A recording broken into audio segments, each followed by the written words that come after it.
welcome back to my cozy corner of the internet. I'm Mayastar, and this is the Mayastar Podcast. I teach energy healing courses online through Mayastar Academy, share spiritual guidance and mystical musings on the Maya Muses blog, and provide healing, ritual, and spellcasting services as a star-seeded shaman and professional witch. Stay up to date or join the Mayastar Soul Tribe on the Mayastar Buy Me a Coffee page. You can follow the page for free and receive podcast and blog updates direct to your inbox. Links and information can be found in the description box below. Today is episode 77 of the Mayastar Podcast, and today I'm drawing from the Maya Muses blog at blog.mayastar.net. We'll be covering Kundalini awakening, the process of tapping into that Kundalini power, and techniques we can use to support us in that process. As usual, I have a tendency to go off script and let my intuition guide me, so we'll be meandering around these topics and pursuing the scenic route to enlightenment. If this sounds interesting to you, stick around and while away some time with me as we explore these things together. So sit back, relax your shoulders, take a sip of chamomile tea, exhale deeply, and let's explore Kundalini awakening, energy work, ascension, and enlightenment. What is Kundalini energy? Kundalini energy is often described as a coiled serpent resting at the base of the spine, the level of the root chakra, which is the energetic center that connects us to the physical body and to the earth. The coiled serpent is a potent symbol for the divine force that lies dormant within all of us. We can also see this symbolism reflected in stories like the myth of Melusine, a goddess or fae that has a serpentine tail or takes on the form of a dragon, indicating her magic and power. Kundalini is a current of primal life force energy that flows through the chakras, from the base of the spine to the crown of the head, and when this energetic channel is fully activated, it awakens us to our full spiritual potential. Kundalini is consciousness in motion. It's the full embodiment of soul energy. The energy channel that links our chakras runs the entire length of the spine, creating a sacred bridge between the physical and the spiritual, the earth and the cosmos. When Kundalini awakening occurs, the coiled serpent that represents our potential climbs the central channel, illuminating and activating the chakras as it rises. This process of raising the Kundalini can be gentle and intuitive, or intense and catalytic, depending on the readiness of your energy field and the balance of your life. Why do we raise Kundalini? We raise Kundalini to reconnect with our soul's deepest purpose. When this energy awakens, it brings buried emotions to the surface for resolution, clears out old conditioning, and reveals higher states of awareness. It is a spiritual purification, a burning away of the false self so that the true self can emerge. This energy isn't about transcendence in the sense of leaving the body behind. Quite the opposite. Kundalini brings the light of spirit down into the physical body. It's an anchoring of divinity into form, a mystical dance between heaven and earth that takes place within us and allows our ordinary lives to become sacred ground. The natural process of Kundalini awakening. Kundalini doesn't always need to be summoned through specific techniques. For many, the awakening of this energy happens naturally through life's initiations: grief, trauma, heartbreak, birth, puberty, menopause, creative breakthroughs, or deep spiritual work. Spiritual awakening involves sacrificing lower levels of consciousness and moving beyond the limitations of the past. A way to understand why this path is difficult is reflecting on how difficult it is to give up a bad habit, a toxic relationship, an addiction, or a negative way of thinking. Often, people know that they should, and on some level they want to overcome those limitations. But when they try to do it, they have to confront the fear, anger, grief, and heartache that caused them to fall into those negative habits in the first place. When we consciously choose to progress our spiritual path, those same issues can come up for healing. It takes courage and strength to face things, but ultimately we emerge like butterflies from a cocoon, changed, empowered, and awake. Sometimes the journey begins with a quiet pull towards meditation. We feel that something's at odds in ourselves, and we're looking for a way of reconnecting with our energy. Energy healing practices are a perfect place to start exploring yourself. Other times, it's a full body rush that floods your awareness unexpectedly and overwhelmingly. And in both instances, there's often a catalyst for this change in your energy, in the form of a relationship, a bereavement, or a sudden change in circumstances. It often seems that the catalyst is external, but the fire it lights is within us.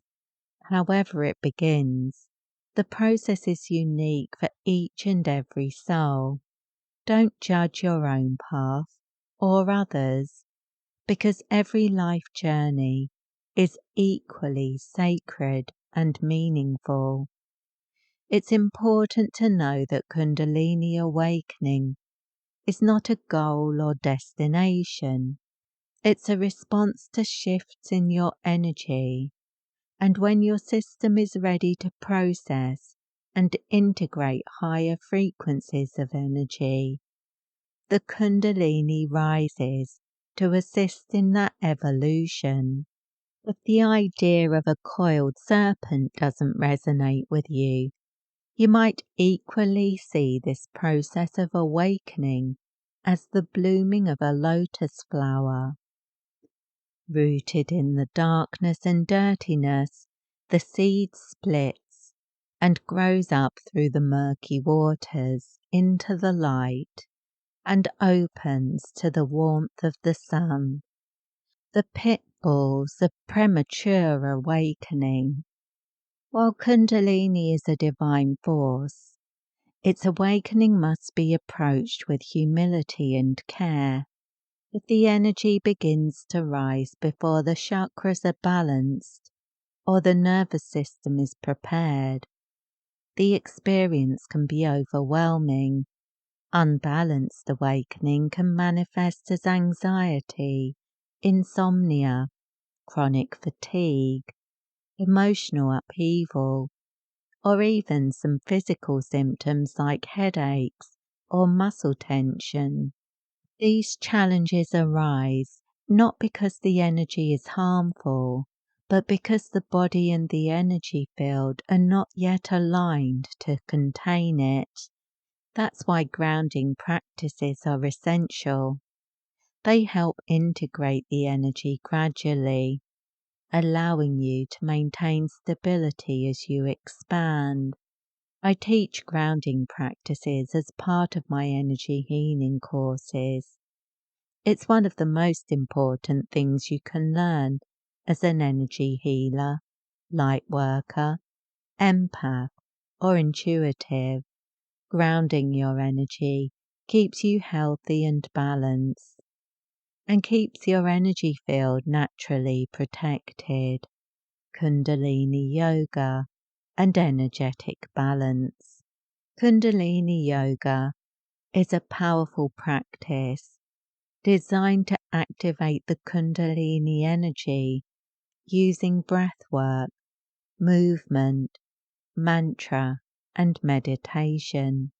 But while its potential is immense, it's not always suitable for beginners, especially those who are energetically sensitive or carrying unresolved emotional wounds. In some cases, practicing Kundalini Yoga without adequate grounding or energetic preparation can initiate a premature awakening. This can cause people to think Kundalini energy is dangerous because of the side effects they experience.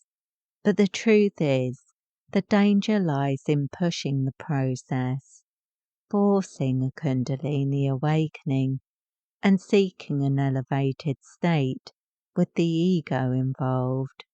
Often people don't recognize their ego is involved. But if you feel like you're in an enormous hurry to achieve ascension, often it's the ego that's driving you. Your soul is eternal and has all the time in the universe.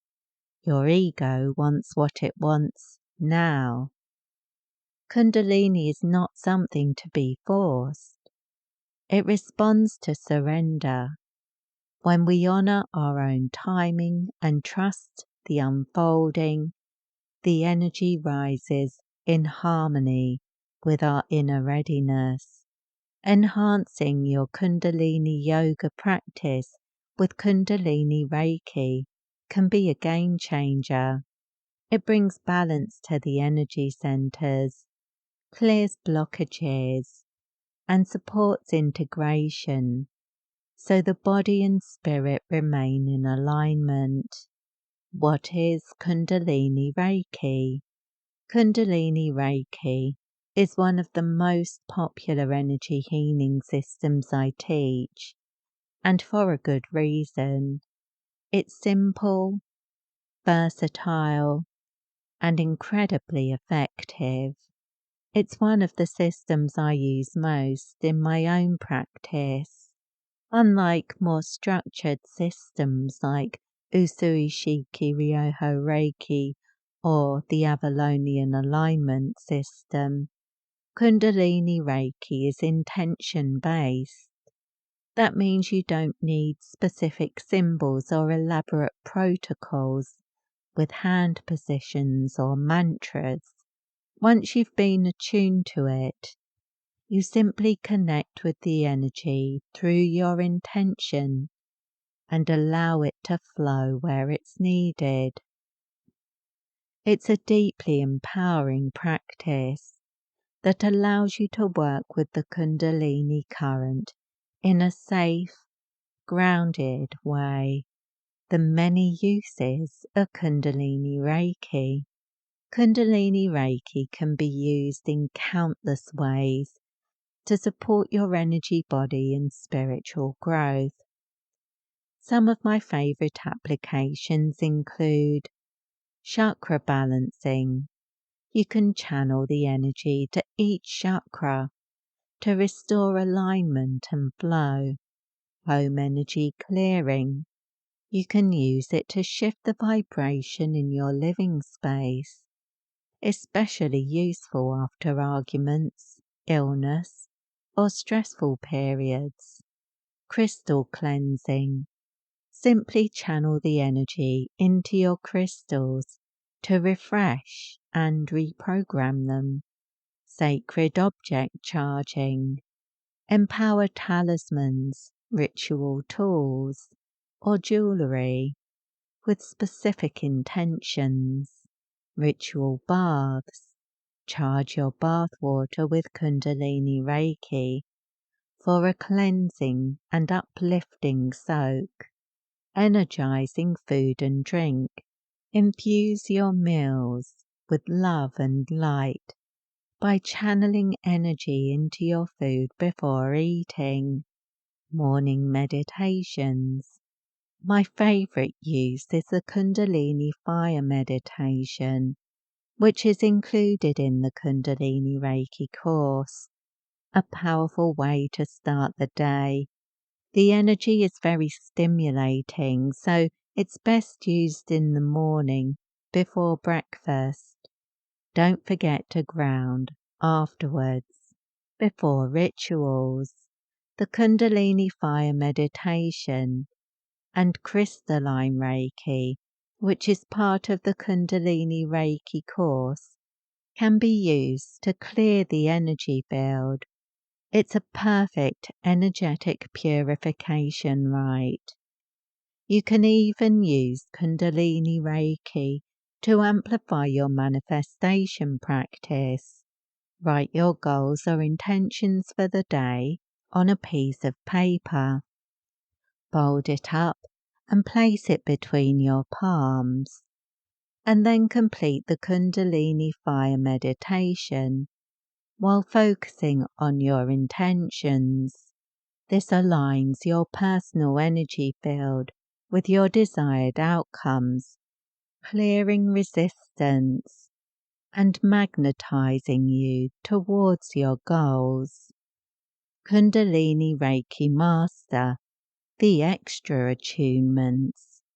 When you complete the Kundalini Master attunement, you receive 7 additional energetic tools that expand the power and versatility of your practice.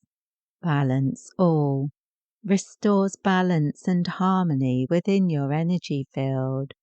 Diamond Reiki strengthens the flow of spiritual energy through your crown chakra. Great for clearing energetic blocks and opening up to higher levels of consciousness. Crystalline Reiki. Great for clearing the residual energetic signatures left in the body from trauma or negative experiences. DNA Reiki clears blocks that hinder the expression of your energetic DNA.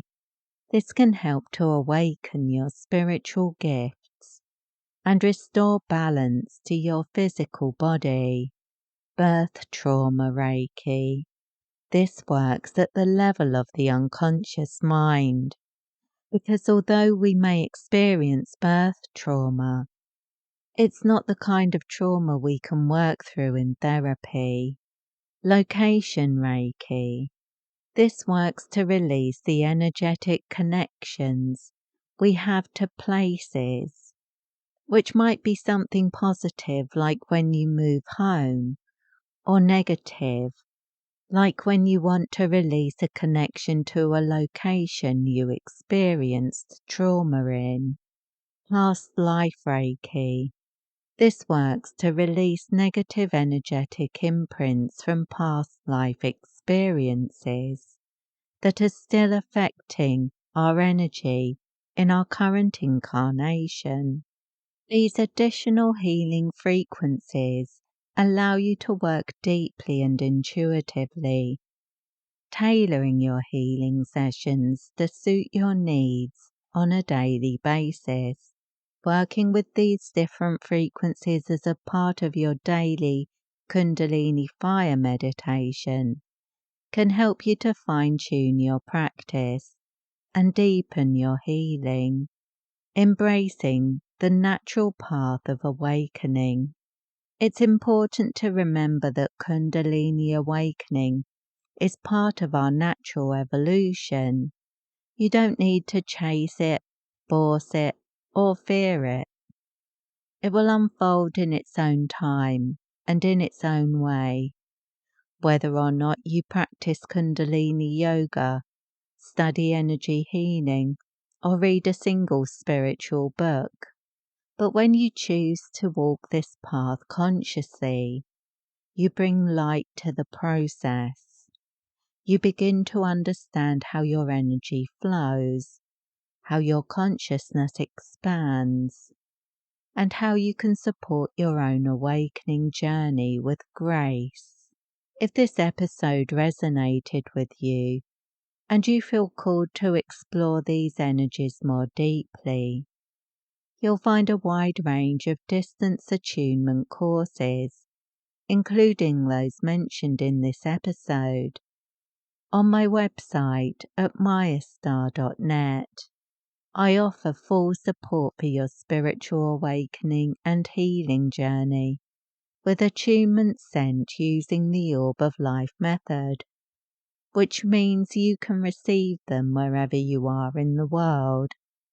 You can also explore the latest spiritual guidance, articles, and daily energy updates on the Maya Muses blog at blog.mayastar.net.